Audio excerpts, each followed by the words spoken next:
If you didn't know, you were unsure, and you knew there was high-low, and you weren't quite sure about your tie-in, all you have to do, guys, is grab your grinder and go in to where the tie-in was.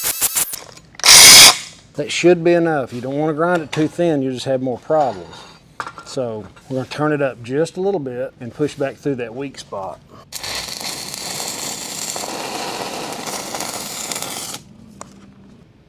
We're in there. It'll look better after the hot pass.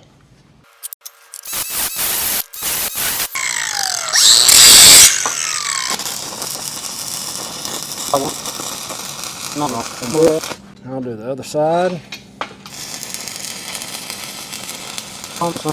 We'll brush it off and cap it and rip it apart. All right, here's the bead.